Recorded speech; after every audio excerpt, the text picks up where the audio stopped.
अस्सलाम वालेकुम। उम्मीद करती हूँ कि आप सब खैरियत से होंगे। आज हम आपके साथ शेयर करते हैं दही बनाने की रेसिपी या दही बनाने का तरीका, जो कि बहुत ही सिंपल है। सबसे पहले हमने हालिस दूध ले लिया है, उसको हमने अच्छे तरीके से बॉईल कर लिया है। बॉईल करने के बाद हमने इस बर्तन में शिफ्ट करना है जिसमें हमने दही लगाना है। इसको शिफ्ट करने के बाद जो है हमने इसको नॉर्मल टेम्परेचर पे कर लेना है। इसको हम दही लगाएंगे मिट्टी के बर्तन में। आप स्टील का बर्तन भी इस्तेमाल कर सकते हैं, लेकिन प्लास्टिक और शीशे का जो बर्तन है वो अपने दही लगाने के लिए इस्तेमाल नहीं करना, उसमें दही नहीं जमेगा। अब हमने इसको अच्छे तरीके से फेंटना है। इसको ठंडा होने तक हमने इसको फेंटते रहना है ताकि जो है ये नॉर्मल टेम्परेचर पे आ जाए। बिल्कुल गर्म दूध को दही लगाने से दही जो है बिल्कुल अच्छा नहीं जमेगा, वो पानी अलग और दही अलग हो जाएगा। इसको हमने अच्छे तरीके से नॉर्मल कर लेना है, नीम गर्म कर लेना है।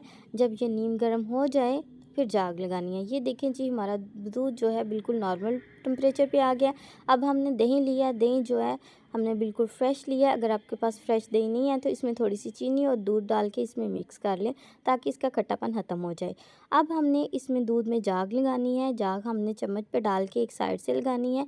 पूरे दही को मिक्स नहीं करना, नहीं तो ये ऊपर से जो जाग है वो ख़त्म हो जाएगी और इसकी जो बलाई है वो उस पर नहीं जमेगी। इसको अच्छे तरीके से जाग लगा देने के बाद हमने इसको कवर कर देना है किसी प्लेट से। इस तरह कवर करना है कि इसकी भाप बाहर ना निकले और दही को या दूध को हवा ना लगे। अगर इसको आपने इस दौरान चेक भी नहीं करना, अगर आपने चेक किया तो फिर ये दही जो है ना वो नहीं जमेगा।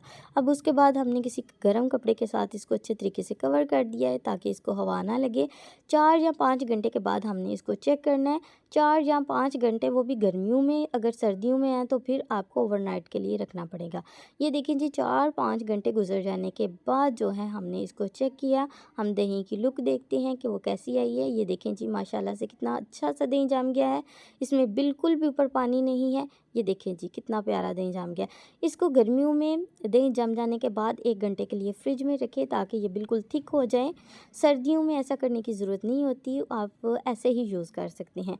अगर आपको ये तरीका पसंद आया हो तो प्लीज़ लाइक करें, शेयर करें, चैनल को सब्सक्राइब करें। बहुत शुक्रिया आपका।